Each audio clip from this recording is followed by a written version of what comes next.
Começando aqui mais um teste do sistema ADAS de assistências à condução, e o carro de hoje é o Fiat Fastback Impetus, entre aspas, híbrido. A gente vai explicar tudo isso na avaliação completa, falar se ele é um híbrido de verdade ou não, quais são as diferenças para os outros tipos de híbridos, mas o foco aqui é testar, por exemplo, o farol automático, o sistema de permanência em faixa, a frenagem automática de emergência e etc.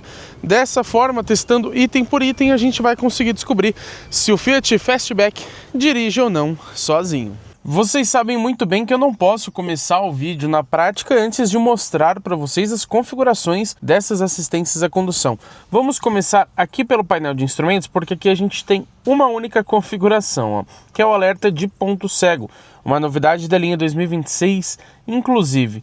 Você pode deixar somente o alerta através da luz e som, ou também desligar por completo. Aí ele não vai nem alertar ali no símbolo do ponto cego quando tiver um carro aqui nessa área de detecção. E aqui no painel é só isso. Mas a gente tem também o farol automático. Então quando você deixa os faróis aqui no sensor crepuscular, ou seja, para ele acender o farol baixo sozinho, você vem aqui na multimídia, em luzes, e aí você encontra o controle do farol alto. Se você deixar ele aqui desativado, quando você der um toque aqui, ele vai acender manualmente ao invés de forma automática. Mas as principais funções, na verdade, estão nessa aba aqui de segurança e assistência de direção. Primeiro você tem o controle de freio de emergência, que é a frenagem automática de emergência, que você pode deixar o alerta mais a frenagem, apenas o alerta, ou desligar o sistema. A sensibilidade também você pode deixar mais perto, que foi da forma que a gente testou, ou seja, ele vai demorar mais para alertar, pode deixar no médio ou mais longe, onde ele avisa com mais antecedência. Ainda encontramos o controle de faixa, que é o sistema de permanência, de correção. O alerta em si você deixa tarde, médio ou cedo, isso aqui a gente vai mudar durante o vídeo, como sempre fazemos. E a intensidade que ele vai mexer no volante, você também deixa alta, média ou baixa. É basicamente isso, tá, pessoal? Não tem muitos recursos. Claro, tem o piloto automático aqui, mas ele é convencional. Já adianto que não tem o A60, então a gente nem vai perder tempo falando sobre ele. Pelo menos ele tem o limitador de velocidade. Agora vamos lá para a estrada, então, conferir como que o Fastback Impetus semi-híbrido se comporta no seu sistema ADAS. Vamos começar, como de praxe, pelo sistema de permanência em faixa. Minha voz está um pouquinho diferente, tá, pessoal? Eu tô um pouco resfriado, tô com a garganta meio ruim aqui, ó, quase que nem sai. Então me desculpem, tá, se ficar um pouco estranho aí no vídeo. Ele funciona entre 60 e 180 km por hora, mas infelizmente esse carro não tem a centralização, é só a correção de faixa. O alerta está no médio, assim como a intensidade. Vamos deixar o carro agora sair aqui para a direita para ver como ele se comporta. Vocês viram já que ele corrigiu, mas ele já ia indo para o lado esquerdo, Vamos jogar inclusive para esse lado aqui agora. Corrigiu, ó, mas ele vai acabar saindo para o lado direito. Ele já está até apitando no volante, ó. Olha, ele já desligou o sistema inclusive, tá? Então se a gente não ficar com as mãos no volante, ele não dá aqueles toquinhos no freio, ele não para o carro sozinho, ele simplesmente desativa o sistema.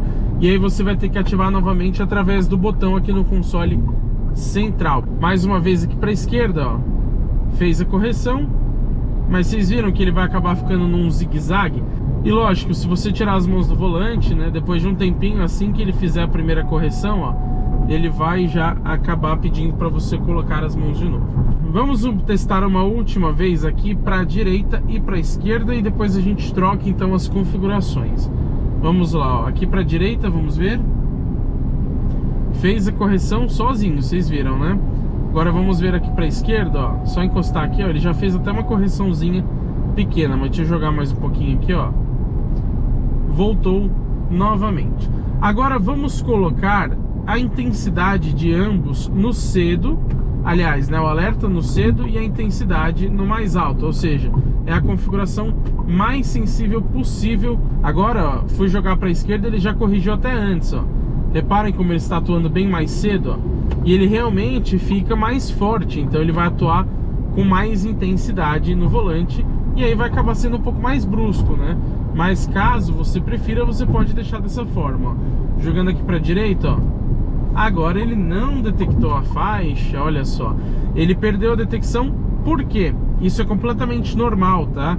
Estamos num dia aqui com bastante sol e isso atrapalha a lente da câmera. Assim como ofusca a nossa visão, dependendo do ângulo que pegar no sol, ofusca também a câmera.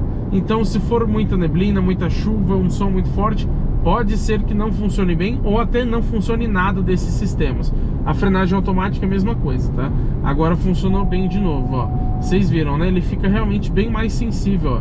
Eu jogo um pouco pra lá, mas ele já começa a mexer no volante bem antes. Aqui pra direita também, ó. Ó, nem chegou a comer faixa, ó. Ó, ó, ó. Vocês viram, né? A curva era mais forte, então ele não conseguiu evitar que o carro saísse 100%, mas ele trouxe mais uma vez aqui para dentro da pista. Vamos colocar agora no menos sensível possível. Então o alerta fica no mais tarde e a intensidade fica em baixa. Eu coloquei até aqui na tela de assistências a direção, ó. Notaram, né? Agora ele continuou fazendo a correção, mas dessa vez ele fez de forma muito mais tardia. Então ele já estava comendo faixa quando ele começou a corrigir ali pelo volante. Mais uma vez aqui para a esquerda, ó. De novo, ó, comeu um pouco de faixa para depois atuar. Vamos ver aqui, ó. Ó. Aqui vocês ouviram bem, né, o quanto ele comeu faixa. Vamos ver aqui para a direita, ó. Ó, vamos ver? Da mesma forma, ó, comeu um pouquinho de faixa, não chegou a nem pegar os tachões ali, né, os catapdióptricos. Quem conhece esse nome? Eu duvido que vocês saibam. Mas ele realmente atua de forma muito mais tardia. Então pelo menos você vai escolhendo aqui do jeito que você quer programar a permanência. Mas pelo preço do carro, que eu já vou falar para vocês, custa R$168 mil no preço base. Mas esse aqui com a pintura mais alguns opcionais, ele vai para R$178 mil. É realmente quase 179. Então realmente é um preço bastante elevado, considerando que aqui é um motor 1.0 turbo, nem é 1.3, né? Então eu acho que já deveria sim, com certeza, ter a centralização além desse sistema de correção. E como assim você está assistindo esse vídeo até aqui e ainda não deixou um like pra gente, não hypou o vídeo? Não pode, né, pessoal? Então, por favor, arrasta os comentários ali pro lado que você vai encontrar a opção de hypar o vídeo, que é completamente gratuita, tá? Você pode hypar pagando se você quiser, o que eu vou ficar mais feliz ainda, né? Se você quiser ver aquele sorrisão no meu rosto, você pode pagar, mas mesmo de graça eu já fico muito feliz por essa colaboração de vocês, assim como quando vocês deixam o like e a opinião aqui nos comentários. Vamos aproveitar para falar sobre a frenagem automática de emergência. Ela funciona a partir de 7 km por hora, mas detecta somente veículos, embora eu tenha achado essa faixa de velocidade muito boa, né? Porque mesmo naquele trânsito mais pesado, ele vai acabar atuando, se necessário, para tentar evitar uma colisão. Também ressalto, como eu sempre digo para vocês, que o carro não faz milagre, tá, pessoal? Então, se você vira 350 por hora com o carro parado na sua frente, não significa que ele vai conseguir frear para evitar 100% do acidente. Mas ele vai, com certeza, conseguir reduzir os riscos desse acidente, o que já é muito importante.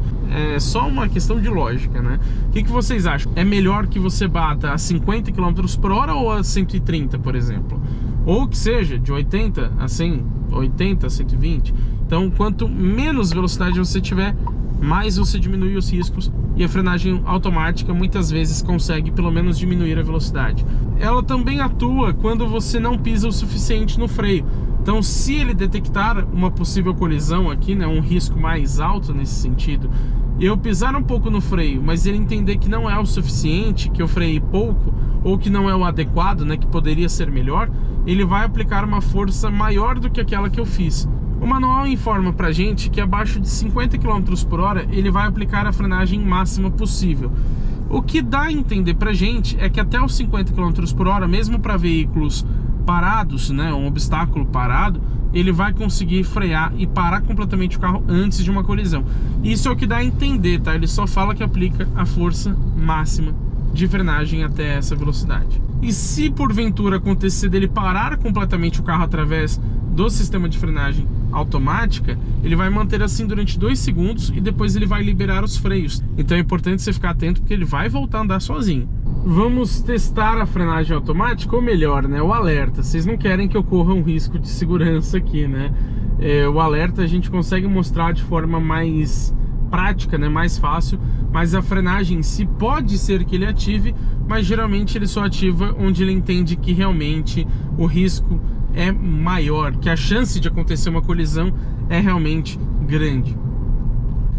Para demonstrar isso, eu nem vou pisar forte, tá? Mas eu vou começar a acelerar mais, aumentar a velocidade em relação a esse carro aqui da frente. Reportado radar à frente. Vamos ver se ele vai informar pra gente. Ó, apareceu aqui o frear bem forte no painel.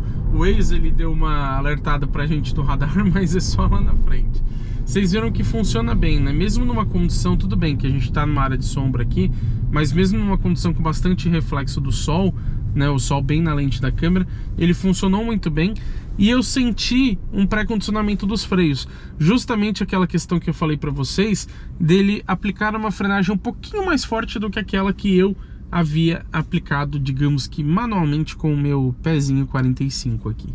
Estamos em uma condução noturna com o Fiat Fastback Impetus Mild Hybrid. Infelizmente essa luz aqui não ilumina muito bem, tá? Não dá uma diferença tão grande, ó. Ilumina pouco, né? Mas vou deixar ela ativada. Não tem iluminação ambiente. Ficaria bem bonita aqui, né? Seria bem interessante.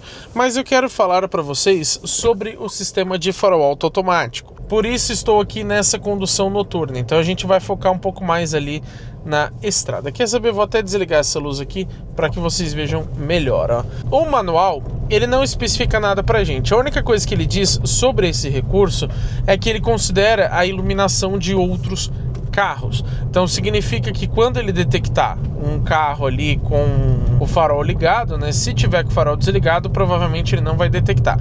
Mas assim que ele detectar, ele vai desligar automaticamente o farol automático e vai ligar de novo assim que ele deixar de detectar. Apesar de não especificado também ali no manual, eu acredito que ele funciona a partir de 30 km por hora, tá? Porque a maioria desses sistemas funcionam a partir dessa velocidade. Ó, ele já ligou aqui automaticamente. Vocês perceberam? Ele tá aparecendo o símbolo azul ali no painel, ó, e a gente vê, claro, que ficou mais claro de fato, né? Agora vamos ver se a gente dá sorte de encontrar algum carro aqui, mas provavelmente ele vai desligar por conta da velocidade que eu vou acabar baixando daqui a pouco. Se for uma via muito bem iluminada, ele não vai ligar o farol alto, porque ele entende que o farol baixo já é suficiente. Ou ele entende que pode ser um trecho urbano, onde você não pode usar o farol alto automático por questão de legislação. Por isso que eu sempre pego essa estradinha de terra aqui, onde é bem escuro. Só que aqui é raro passar um carro, né? Quando precisa, não passa. Agora, quando não tá gravando ou tá de dia, aí passa 200 carros atrapalhando a gente. Ó, vai vir um carro ali, vamos ver se ele vai desligar. Até agora ele não detectou. Ó, assim que ele detectou, ele desligou. Demorou um pouco, já ligou novamente. Demorou um pouquinho, mas ele detectou o carro e desligou. Então a gente viu que funciona sim, apesar de que eu acho que deveria funcionar abaixo de 30 km por hora. A partir dos 15 ou pelo menos dos 20 já seria muito bom. E também acho que poderia funcionar mesmo tendo iluminação da via, porque o farol alto ele pode não fazer uma diferença absurda quando a via está mais iluminada, mas ele melhora o seu campo de visão. Não tem por que ele não funcionar mesmo que tivesse iluminação aqui na estrada, né? Aquela iluminação de poste mesmo. Abaixei mais ou menos de 20 km por hora e ele parou. Mas eu quero aproveitar para mostrar para vocês a luz de conversão estática. Esse carro tem farol de neblina em LED, faz parte de um pacote opcional, mas ele tem. E quando você vira o volante ali para a esquerda, ó, ele acende do lado esquerdo. Vira para a direita, ele acende do lado direito. Quando dá seta, ele faz o mesmo efeito. Ó, dei seta para a esquerda, ele acendeu. Dei seta para a direita, também acendeu. Vou falar uma coisa agora para vocês que vocês vão ficar muito surpresos, hein? Tem trânsito aqui em São Paulo na Avenida dos Bandeirantes. Por conta disso, eu vou aproveitar esse momento para a gente falar sobre sensores de ponto cego. Eles funcionam a partir de 10 km por hora. Também acho uma boa velocidade, tá? Tem carro que funciona a partir de 15, até de 20. Mas alguns funcionam a partir de 7, então um pouquinho menos. A diferença de velocidade em relação a outro carro, para que ele consiga detectar, precisa ser de no máximo 50 km por hora. Então se você está a 50, ele vai detectar um outro carro que esteja no máximo 100. Ou se você está a 100, um carro que está a 50 e assim por diante. Agora, quando você está em uma ultrapassagem, então, por exemplo, alguém está te ultrapassando, a diferença precisa ser de até 20 km por hora para que ele consiga detectar. Na prática, a gente sabe que funciona até em velocidades um pouco diferentes, mas é o que o manual diz pra gente, então vamos dizer que é o que ele garante muito, entre aspas, né? E o funcionamento em si do sensor de ponto cego, que inclusive é uma novidade da linha 2026 do Fiat Fastback, é bem conhecido já de todos vocês, principalmente quem acompanha aqui nosso canal, porque eu já expliquei umas 500 vezes para vocês, mas vamos repetir, não tem problema. Quando aparece um carro no seu ponto cego, ele vai acender a luz, nesse caso aqui fica lá no retrovisor na parte ali interna, ou seja, onde está o espelho ali do retrovisor. Se eu der seta enquanto ele está detectando, vocês ouviram, né? Ele dá esse alerta sonoro. Graças a Deus você consegue tirar esse alerta se você quiser. Só que tem uma questão, eu não sei se vocês vão conseguir perceber de onde vocês estão posicionados, mas você tem luzes interativas nas laterais desse painel digital de 7 polegadas. E essas luzes, que geralmente ficam meio azuis ali, num tom mais clarinho, elas ficam vermelhas quando você está dando seta com o carro no seu ponto cego. Isso se você dá seta para o lado que ele detectou, né? Só que se você desligar o alerta sonoro, que é aquele pam, pam, que vocês ouviram, vocês gostaram da reprodução, né? A sonoplastia desse canal aqui é incrível. Se você desligar o alerta sonoro, ele também desliga esse aviso através das luzes interativas do painel. Se você deixar aqui na opção de só luzes, ele não vai ficar apitando, mas ele também não mostra no painel, que não faz sentido, né? Mas também ressalto que ele desliga automaticamente quando você engata um reboque, porque aí logicamente as dimensões e proporções do carro ali mudam. Quero falar agora sobre o alerta de tráfego cruzado traseiro. Ele detecta carros que estejam no mínimo de 1 a 3 km por hora mais ou menos, e no máximo 35 km por hora. Não detecta pedestres, ciclistas e animais. Vamos esperar um carro passar aqui para a gente mostrar para vocês ele em funcionamento. Fechei o vidro por causa da poeira, mas vai passar um carro ali. Estou simulando que a gente está saindo de ré. Olha lá. Perceberam, né? Ele alerta ali pelo retrovisor pra gente. É uma função até que simples, mas te ajuda nas saídas de vagas. Qual a minha opinião sobre essas assistências à condução aqui do Fastback híbrido? Sinceramente, vou ter que considerar como um ponto negativo, porque falta muita coisa aqui no sistema ADAS desse carro. Não tem ACC, que acho que é o principal item que faz falta. Tem carros por preços parecidos que tem até o Parque Assist, que é o estacionamento automático, mas tem também alerta de abertura de porta, a centralização de faixa, que esse carro também não tem, ele só corrige, né? Mas ele não fica dirigindo ali certinho para você. Ele parece um bêbado, né? Então ele corrige daqui, vai para lá, corrige de lá, vem para cá, corrige, e assim fica sucessivamente. Então faltam outros itens, embora ele tenha ganhado o sensor de ponto cego aqui na linha 2026 com o alerta de tráfego cruzado traseiro, né? Ainda faltam outros itens para que ele fique com o sistema realmente completo. E os que tem, não vou dizer que funciona exatamente ruim, tá? Até que funciona relativamente bem, mas não está, com certeza, entre os melhores aqui que a gente já testou no canal. Então, mesmo os itens que ele já possui, ele não tem um destaque sobre os outros carros que já testamos. Eu lembrei agora também do sensor de fadiga e do reconhecimento de placas de trânsito, que esse carro também não possui. É sério? De novo você vai sair desse vídeo sem deixar sua opinião aqui embaixo? Por favor, né? Comenta aqui o que você achou das assistências à condução do ADAS aqui do Fiat Fastback. Se você ainda não fez isso, você já está errado, né? Mas se você ainda não fez isso, deixa o seu like aqui embaixo e hypa esse vídeo também, porque ajuda muita gente e é totalmente gratuito. E é claro, né? Se inscreva no canal e ative as notificações, porque teremos muito conteúdo legal com esse carro e também com todos os outros que passam pelo teste de uma semana aqui no canal GT Autos.